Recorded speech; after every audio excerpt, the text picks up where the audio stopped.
உயிரே உறவே தமிழே வணக்கம்.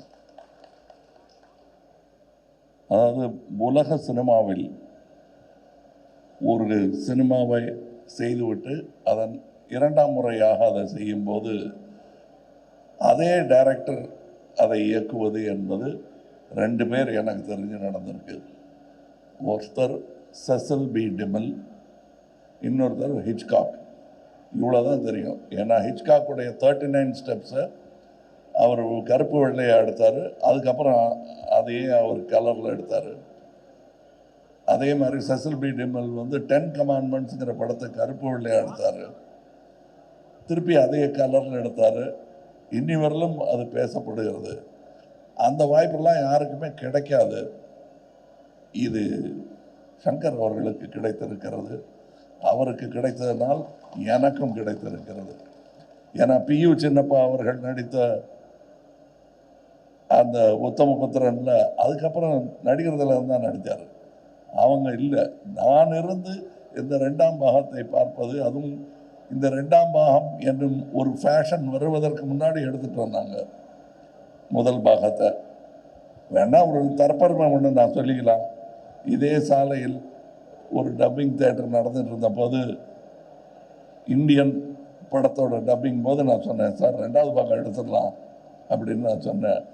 அப்போ அந்த படப்படப்பே எங்களுக்கு அடங்கலை. இது எப்படியாவது ரிலீஸ் பண்ணணுன்னு. அப்போ நல்லா தான் இருக்குது சார், இப்போ அதை பற்றி பேசாதீங்க சார் லெவலில் அவருடைய மனம் இருந்தது. ஆனால் முக்கியமாக இந்த ரெண்டாம் பாகம் எடுப்பதற்கு கருவை எங்களுக்கு இன்றும் கொடுத்து கொண்டிருக்கும் அரசியலுக்கு நன்றி. ஏன்னா இந்த கரப்ஷன் இன்னும் அதிகமானதுனால தான் இந்தியன் தாத்தாவுடைய இரண்டாம் வருகைக்கு ஒரு பெரிய அர்த்தமே இருக்கிறது உங்கள் மத்தியில். அந்த அவர்களுக்கும் இது நல்லவங்க கெட்டவங்க எல்லாருக்கும் நன்றி சொல்கிற ஒரு விஷயம். இன்னும் சொல்ல போனால் இருக்கிறவங்க இல்லாதவங்களுக்கு கூட நன்றி சொல்லணும். இந்த மேடையில் நான் ரொம்ப சந்தோஷமாக ஒரு தலைமுறையுடன் நடித்து கொண்டிருக்கிறேன். நான் மதிக்கும் நல்ல நடிகர்கள், என் நண்பர்கள் இப்பொழுது எங்களுடன் இல்லை. அவங்களாம் இந்த வெற்றி விழாவில் பங்கெடுத்திருக்க வேண்டியவர்கள். மனோபாலா, நடுமுடி வேணும், விவேக் போன்றவர்கள். இந்த பக்கத்து ரோட்டில் இப்போ தான் முந்தானத்தை தான் எடுத்த மாதிரி இருக்குது விவேக்கோட சீன்ஸு. இவர் பக்கத்தில் உட்காந்து டைரக்ட் பண்ணிட்டு இருந்தார். காலம் எவ்வளவு வேகமாக ஓடுகிறது என்பதற்கு இந்தியன் 1, 2 எல்லாம் ஒரு உதாரணம். நாங்கள் திரும்பி பார்க்கறது கூட சங்கருங்கிற அந்த இளைஞர், அவர் நல்ல வேளை இன்னும் இளைஞராகவே இருக்கார். நல்ல வேளை நான் தாத்தாவை போட்டதுனால வித்தியாசம் தெரியல. இன்னொரு முக்கியமான ஒரு இந்த மாதிரி மேடைகளில் வழக்கமாக 2 பேர் சண்டை போட்டுக்குவாங்க, மாற்று கருத்து இருக்கும். அது இல்லாமல் போயிடக்கூடாது இதுங்கிறதுக்காக ஒரு நம்ம ரவிவர்மன் ஒன்று சொன்னார், சங்கர் சாரும் கமல் சாரும் நினச்சாலே இது மாதிரி எடுக்க முடியாதுன்னு எடுத்திருக்கோம். அதான் இந்தியன் 3. இந்த மேடையில் அதை பேசக்கூடாது. ஸோ அவரையும் எதிர்த்து பேசிட்டு ஒரு சந்தோஷம் எனக்கு இருக்குது. அவருக்கு தான் சம்மந்தப்பட்டிருக்காரு. இதில் இருக்கிற எல்லாருக்கும் ஒவ்வொருத்தருக்கும் நான் நன்றி சொல்ல ஆரம்பித்தேன்னா, நாங்கள் பாம்பே போகிறதா இருக்கோம் அடுத்த விழாவுக்கு. அது ரத்து செய்ய வேண்டியிருக்கும். இப்போ டைரக்டரே சொல்லிட்டார் குணால் அவர்களை பற்றி. குணால் அவர்களை நான் சந்திச்சே 10 வருஷம் ஆச்சுன்னு சொன்னால் 10 மேலேயே ஆயிடுச்சு. எனக்கே ஆச்சரியமாக இருக்கு. விஸ்வரூபத்தும் போது நான் அவரை சந்தித்தேன், அதில் வேலை செஞ்சார். ஸோ அது மட்டும் இல்லை, இந்த படம் 5 வருடம் 6 வருடம் எடுத்ததுக்கு காரணம் நாங்கள் தொழில்நுட்பமோ இதுவோ தொழில்நுட்ப கலைஞர்களோ நட்சத்திரங்களோ காரணம் அல்ல. இயற்கை, கோவிட்லேருந்து விபத்துக்கள்லேருந்து பல விஷயங்கள் எங்களுக்கு இடையூறாக வந்தும் அதிலிருந்தெல்லாம் எங்களை மீட்டு தோளில் சுமந்து வந்த லைக்கா நிறுவனத்திற்கும் ரெட் ஜெயண்ட் நிறுவனத்திற்கும் என்றென்றும் இந்தியன் 2ம் 3யும் கடமைப்பட்டது. அதன் வெற்றியை அனுபவிக்க வேண்டும் முதல் ஆட்கள் அவர்களாக இருக்க வேண்டும் என்பதுதான் சங்கர் அவர்களுக்கும் எனக்கும் ஆசையாக இருக்கிறது.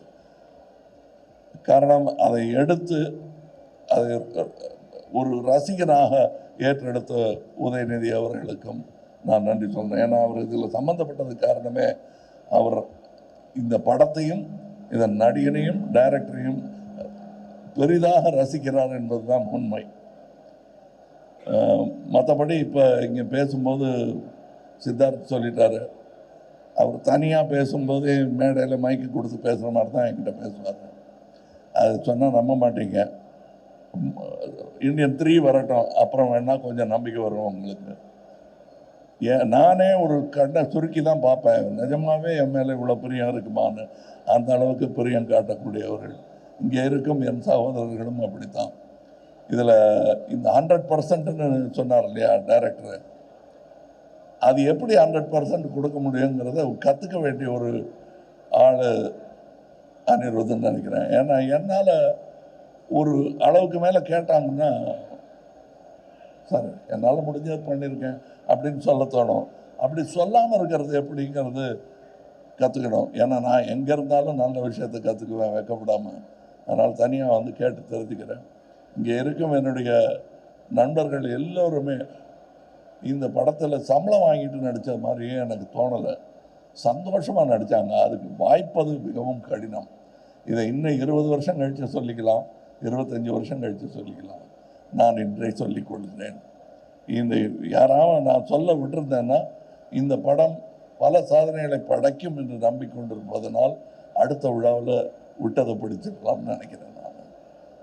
மற்றபடி உங்களுக்கு நான் இதுவரை அமைதி காத்ததற்காகவும் இனி கொடுக்க போகும் உங்கள் பாராட்டு விமர்சனம் அனைத்திற்குமே நன்றி சொல்லி விடைபெறுகிறேன்.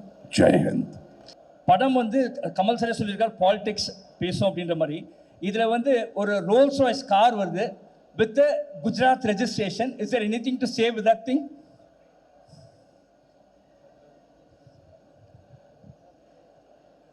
நான் சொன்ன மாதிரி இது வந்து சாரி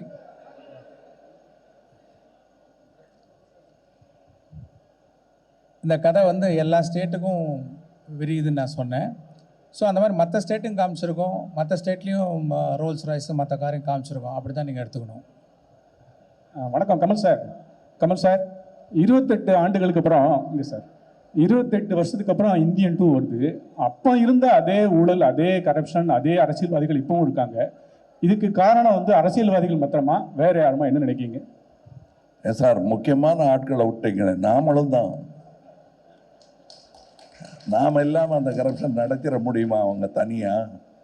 நாமளும் தான். அதையும் தான் சொல்கிறது இந்த படம். அதற்கு தனி அப்ளாஸ் நான் கொடுத்துட்டேன். இனி நீங்கள் கொடுக்க வேண்டி பாக்கி இருக்கு. சார் இந்தியன் 2 வந்து ஜூலை 12 ரிலீஸு. இந்தியன் 3 எப்போ ரிலீஸு? இதனுடைய 4ஆம் பாகம் 5ஆம் பாகம் எல்லாம் உருவாகி மம்முட்டியோட சாதனையை முறியடிக்குமா? அதாவது நீங்கள் சொல்லும் போதே பதறது எனக்கு. அதாவது அதை தயவுசெய்து இப்போ அதை பேச வேணாம். இந்தியன் 1 எடுக்கும்போது நான் இந்தியன் 2 சொன்ன போது எப்படி டைரக்டர் பதறினாரோ அந்த மாதிரி இப்போ சொன்னதும் எனக்கு பதறது. காலையில் 4 மணி கோழி கத்துறதெல்லாம் ஞாபகம் வருது எனக்கு. இதை நீங்கள் பாருங்கள். இதுக்கு அடுத்து வரதையும் வெற்றி பண்ணுங்கள். அதுக்கப்புறம் தெம்பு இருந்தால் எங்களுக்கு, உங்களுக்கு நம்பிக்கை இருந்தால் அதெல்லாம் நடக்கலாம். Thank you Devaraj sir. Shankar sir, இந்த இந்தியன் 2 படத்துடைய கதை இதுதான் சொல்லிட்டு யூடியூப்ல பல இதில் பல விதமான கதைகள் சொல்கிறாங்க. அதெல்லாம் பார்க்குறப்போ உங்களுக்கு எந்த மாதிரி நினச்சிக்குவீங்க, சிரிச்சுக்குவீங்க? சரி, கம் அகைன். அதாவது பல யூடியூப் சேனலில் இந்தியன் 2 படத்துடைய கதை இதுதானே ஆளுக்கு ஒரு கதையை சொல்கிறாங்க. இதெல்லாம் பார்க்குறப்ப நீங்கள் எப்படி ஃபீல் பண்ணீங்க? இல்லை பார்ப்பீங்களா? இல்லை, உண்மையிலே இப்போ சமீபமாக எனக்கு பார்க்குறதுக்கு நேரம் கிடைக்கல. ஒவ்வொருத்தரோட கற்பனை ஒவ்வொரு மாதிரி இருக்குது. வந்து பார்க்கட்டும். பார்க்கும்போது பொருந்தி போச்சுன்னா சந்தோஷப்படுவாங்க, பொருந்தலைன்னா வேறு மாதிரி நல்லா இருக்குன்னு என்ஜாய் பண்ணுவாங்க. Thank you sir. சார் மைக் வாங்கிக்கிறீங்களா? அனிருத் ப்ரோ. சார் மைக் வாங்கிக்கோங்க சார் ப்ளீஸ். இந்தியன் 1ல சுகன்யா மேடம் வராங்க, அதே வயசான கெட்டப்பில். ஸோ சாரும் இருக்காங்க, அவர் ஃபாரின் போயிடுறாரு. மேடம் என்னானாங்கன்னு தெரில. இந்தியன் 2ல சுகன்யா வருவாங்களா?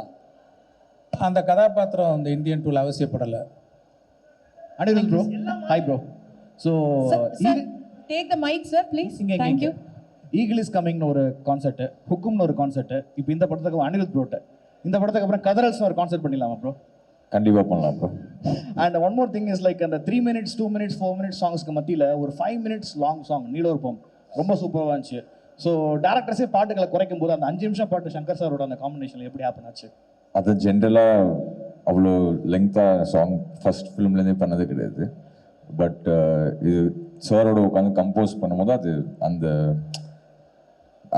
அந்த சிட்டிங்கில் நிறையா டியூன்ஸாக வந்துட்டு இருந்தது. ஸோ அது நல்லா இருக்கேன்னு அப்படியே வச்சு இன்னும் லாங்கராக இருந்தது. ஆக்சுவலி கொஞ்சம் எடிட் பண்ணிட்டோம். ஒரே ஒரு sir Shankar sir thank you. இன்னும் ஒரு 2 क्वेश्चंस தான். சோ அடுத்து யாராவது எல்லா மாநில ஊழலை பத்தியும் பேசுன்னு சொன்னீங்க, எல்லா மாநிலத்துக்கும் கதை விரியுதுன்னு சொன்னீங்க. குஜராத்ல இருந்து என்ன விஷயத்த சொல்ல போறீங்க? படம் பாருங்க.